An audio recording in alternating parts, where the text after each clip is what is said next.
साईं की बात। बच्चे, तुमसे आजकल जो मैं अच्छे अच्छे काम करवा रहा हूँ ना, नेक नेक काम, तुम जानते हो इसके बदले मैं तुम्हें बहुत अच्छा बहुत बड़ा कुछ देने वाला हूँ मेरे बच्चे। तुम जिस चीज़ के लिए बहुत तरसते थे ना, वो चीज़ तुम्हें मिलने वाली है मेरे बच्चे बहुत जल्दी। और जो ये सेवा का भाव तुम रखते हो ना, ये सेवा का भाव ही तुम्हें मेरे और करीब लेके आ रहा है मेरे बच्चे, और करीब। क्योंकि सेवा मैं सिर्फ उन्हें ही देता हूँ, उन्हें ही बख्शता हूँ जो मेरे बच्चे होते हैं, जो करना चाहते हैं दिल से चाहते हैं कि हाँ साईं उन्हें सेवा दे। तो मैं वही करता हूँ मेरे बच्चे, मैं तुम्हें दिल से सेवा देता हूँ। और सुनो मेरे बच्चे, अच्छे लोगों की जगह ना हमेशा साईं के दिल में होती है, हमेशा मेरे बच्चे। जो भी अच्छे लोग होते हैं ना, जो अच्छे बच्चे होते हैं, वो हमेशा साईं के दिल में रहते हैं मेरे बच्चे, हमेशा। और तुम जिस जगह पर हो ना, तुम जो कर रहे हो, जैसे हो ना, बहुत बहुत अच्छे हो मेरे बच्चे। क्योंकि हर जगह की एक अपनी शोभा होती है, एक अपनी अहमियत होती है मेरे बच्चे।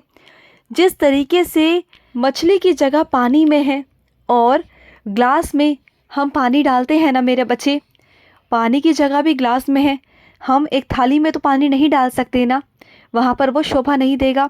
जैसे हम सामान घर में रखते हैं तो व्यवस्थित कर कर रखते हैं ना, अगर हमारे गंदे कपड़े इधर उधर फैले रहेंगे, जगह पे नहीं रहेंगे, व्यवस्थित नहीं रहेंगे, तो क्या तुम्हें अच्छा लगेगा? और या तुम्हारे घर में जो चीज़ें हैं वो इधर से उधर रहेंगी, जो पूजा पाठ का सामान है वो जगह पर नहीं रहेगा, तो घर में तुम्हें कितना अजीब सा लगेगा ना, नकारात्मकता लगेगी ना।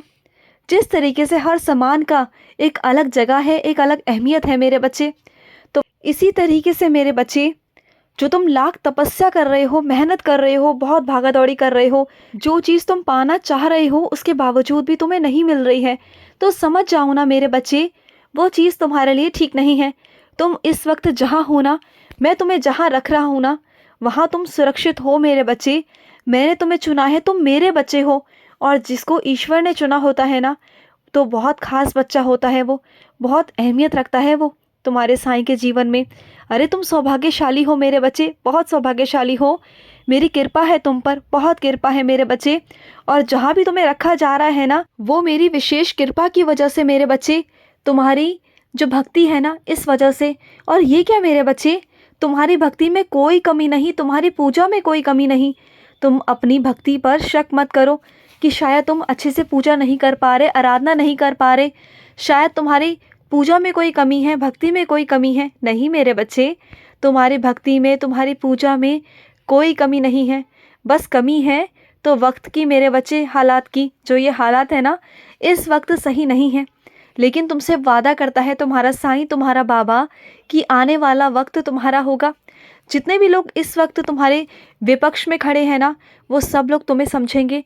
आज हो सकता है कि वो तुम्हें नहीं समझते हैं, नहीं जानना चाहते हैं, लेकिन आने वाले वक्त में ऐसे लोग तुम्हारे समक्ष खड़े कर दूंगा ना, जो तुम्हारी बहुत इज्जत करेंगे, जो तुम्हारे साथ खड़े रहेंगे, तुम देखना।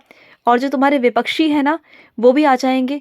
वो चाहे ना चाहे, पर उन्हें तुम्हारे पास आना ही होगा। और सुनो, जब तुम बाजार गए थे तो वहाँ पर जो तुम्हें नई चीज़ पसंद आई है ना, मैं जानता हूँ कि तुम क्या चाहते हो वहाँ से लेना, और उस चीज़ के लिए तुम्हारे पास अभी पैसे नहीं है ना? पर कहीं ना कहीं है भी और कहीं नहीं भी है, वो भी मुझे पता है। लेकिन वो पैसे किसी काम के हैं, और तुम चाहते हो कि वो काम इतने में हो जाए कि तुम्हारा वो भी काम हो जाए, जो तुम चाहते हो वो भी हो जाए और वो भी हो जाए, दोनों काम तुम्हारे निपट जाए। तो ठीक है, तुम्हारा साईं ऐसा ही करेगा। तुम्हारा काम कम से कम में मैं करवा दूंगा, और उसे तुम कर सकते हो। और एक बात कहूँ तुमसे, जब ज़रूरत पड़े ना मेरे बच्चे, तो मेरे भंडारे में से, मेरे गुल्लक में से जो पैसे तुम जमा करते हो ना, वहाँ से तुम निकाल कर इस्तेमाल कर सकते हो। अरे मेरे बच्चे, जो साईं के पैसे हैं वो तुम्हारे ही तो हैं मेरे बच्चे, ले लिया करो। अगर ज़रूरत पड़ती है ना, तो लेकर इस्तेमाल कर लिया करो, और जब तुम्हारे पास आ जाए तो मुझे वापस कर दिया करो, कोई बात नहीं मेरे बच्चे। और सुनो, तुमने आज किसी से कुछ कहा था, है ना, और उस इंसान ने तुम्हें बहाने लगाए, तुम्हें झूठ बोला, है ना। वो चाहता ही नहीं था मेरे बच्चे तुम्हारी मदद करना, बस वो तुम्हें इस तरीके से दिखाता है कि वो तुम्हारा कितना अपना है, कितना सच्चा है। लेकिन सच बात बताऊं तो वो तुम्हारा अपना है ही नहीं। वो हमेशा एक मिठास मुंह में रखता है और अंदर जहर है, उसके बहुत जहर है मेरे बच्चे। तो ऐसे दोगले लोगों से ना दूर रहना, ऐसे लोगों को दोगला कहते हैं मेरे बच्चे। और देखो आखिर में काम तुम्हारा, मेरा ही बच्चा आया आया ना, तो मेरे ही बच्चे काम आते हैं मेरे बच्चे हमेशा।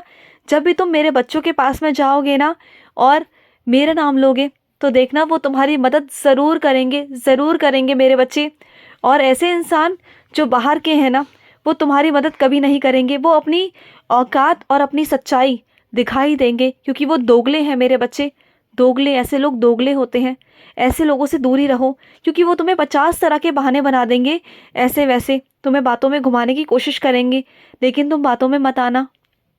और सुनो, तुम्हें ऐसा लगता है ना कि तुम्हारी समस्या बहुत बड़ी है, लेकिन असलियत बताऊं, असलियत में तुम्हारे बाबा के लिए कुछ भी बड़ा नहीं, कुछ भी नहीं। जिस दिन मैं चाहूँगा ना, तो एक पल में तुम्हारी सारी समस्याओं का खात्मा कर दूंगा, जब चाहूँगा तब कर दूंगा मेरे बच्चे। और जो लोग तुम्हारे सामने ये दिखाते हैं ना कि वो बहुत ताकतवर हैं, बहुत बहादुर हैं, तुमसे लड़ने की दुगनी ताकत रखते हैं, लेकिन असलियत में जब उनके करीब जाकर देखोगे ना, तो वो खोखले हैं, उनके अंदर हिम्मत ही नहीं है। वो अंदर अंदर से ना इतना बेकार हैं, इतने बेकार हैं कि शायद वो तुम्हारे आगे खड़े होने लायक भी नहीं है। बस वो दूर से दिखाते हैं कि पता नहीं वो क्या करेंगे, लेकिन असलियत में ना उनके पास कुछ भी नहीं, कुछ भी नहीं। और तुम्हारी जो बेहतर स्थिति है ना, उस वजह से ना वो बहुत परेशान है कि तुम इतना खुश कैसे हो, तुम्हारे ऊपर मेरा इतना हाथ कैसे है। वो हमेशा अपनी परिस्थिति को और तुम्हारी परिस्थिति की तुलना करते रहते हैं, हमेशा यही देखते रहते हैं कि तुम कितना आगे चले गए और वो कितना पीछे रह गए। बस उनकी यही सोच उन्हें हमेशा पीछे ही रखती है, क्योंकि वो हमेशा तुम्हें नीचा दिखाने के लिए काम करते हैं, लेकिन तुम जाने दो। और सुनो मेरे बच्चे, निरादर जो तुम्हारा करते हैं ना, अपशब्द जो तुमसे कहते हैं ना, उसे कभी भी अपने मन पर मत लगाना, क्योंकि तुम सच्चे दिल के हो और पवित्र मार्ग है तुम्हारा। तुम कभी किसी को गलत बोल ही नहीं सकते, कभी नहीं बोल सकते, मैं जानता हूँ इस बात को। और जो लोग साजिशें रचते हैं ना, वो हमेशा साजिशें ही रचते रह जाएंगे। लेकिन तुम चिंता मत करना, तुम्हारे खिलाफ चाहे कितनी भी साजिशें हो जाएं, पर तुम्हारा कोई कुछ बिगाड़ नहीं पाएगा। और सुनो, अगर कुछ बिगड़ा भी है ना, तो उसे मैं बना दूंगा, तुम बिल्कुल चिंता मत करना। और एक बात कहूँ तुमसे, तुम कहते हो ना कि बाबा मुझे ये दे दो, वो दे दो। अगर ठीक है, तुम्हारे कहने पर अगर मैं तुम्हें सारे सुख दे भी दूँ ना, उसके बावजूद भी तुम्हें शिकायतें रहेंगी कि बाबा अब तो सब कुछ है मेरे पास, अब मैं क्या करूं? क्योंकि उस वक्त तुम्हारे पास कुछ करने को नहीं होगा, कुछ चीज़ें मांगने को नहीं होंगी, कुछ हासिल करने को नहीं बचेगा, कोई लक्ष्य नहीं बचेगा। उस वक्त क्या करोगे? देखो ये ज़िंदगी है, ज़िंदगी में मेहनत, सुख दुख ये सब लगा रहता है, और ये सब लगेगा तभी तो तुम मेरे करीब रहोगे, तभी तो तुम मेरी प्रार्थना कर पाओगे।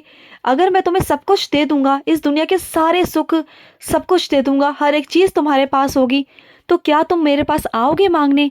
क्या तुम किसी चीज़ की आस रखोगे? क्या उम्मीद रखोगे? नहीं रखोगे ना।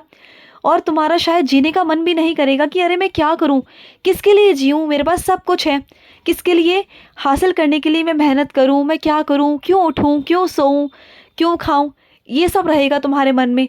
तो देखो ये सब चीज़ें करने के लिए एक उम्मीद होना, एक आशा होना जीवन में बहुत ज़रूरी है।